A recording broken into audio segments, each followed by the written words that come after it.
बढ़े चलो यही निदाए वक्त है, ये कायनात ये ज़मी ये कहकशा का रास्ता, इसी पे गामज़न रहो अमन की राह पर चलो। जब जब दहला विश्व हमारा और जब जब बेमकसद खून बहा, चीन रूस जापान सभी ने भारत को एक दूत कहा, भारत को एक दूत कहा। My warm greetings to dignitaries. I am Mahira Khan from Chhattisgarh, and I am here to speak on the topic of peace building and reconciliation, ushering in the era of no war. Taking pride in India's history is one of the parch prans given by the Prime Minister in the age of Amrit Kal. And looking back at history, it is a proof that India has always been a harbinger of peace.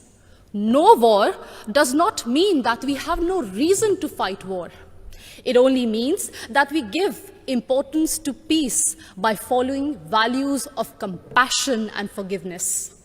It was the value of compassion that even after winning the war in Kalinga, Samrat Ashok decided to never wage a war and spend his entire life to preach the message of peace to countries as far as Greece. It was the value of forgiveness that even after the British sent our soldiers to world wars and our farmers to famines, Mahatma Gandhi still chose ahimsa and satyagraha for independence. Taking inspiration from India, Nelson Mandela also chose to forgive the apartheid regime in South Africa. My dear audience, like this year's theme, India for the World, India not only preaches but also practices Vasudhaiva Kutumbakam. In India's G20 presidency, we advocate for a multilateral world in which no one country dominates another country. When China dominated Indo-Pacific, India rushed to help and support ASEAN countries. It acted east. When Sri Lanka needed loans, India was the first to give assurance to IMF. It showed that we believed in neighborhood first. And when Turkey, Syria were hit by deadly earthquakes, India rushed for their aid. It showed our brotherhood. Remember, in 1945, after testing the first atomic bomb, Oppenheimer quoted from Bhagavad Gita, "Now I have become death, the destroyer of worlds." And soon after that, the bombings in Hiroshima and Nagasaki, it was proved that the world does not need a war for peace, but it only needs one war, and that is the war against war itself, exactly what Mahatma Gandhi used to preach.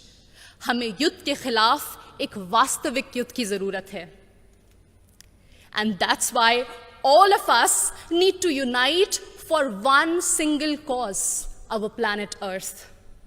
The conflicts in West Asia, Africa, and the constant quest for world dominance between USA and China are doing no good for sustainable and equitable development.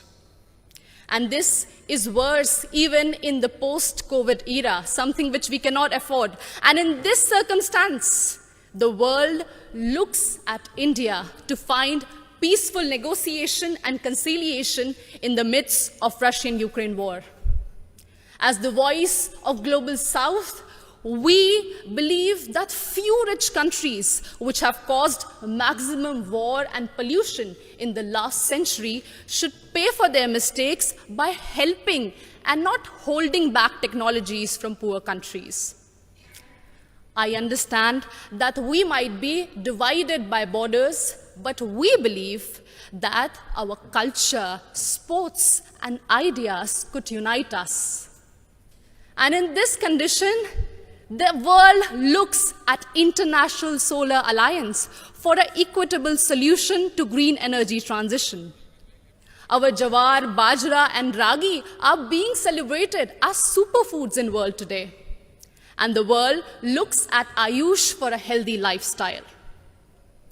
My dear audience, when one youth from Naxal-affected area of Abujmar in Chhattisgarh can strive and participate in international football, it inspires so many of us to strive for a home that is free of conflict and full of opportunities and growth.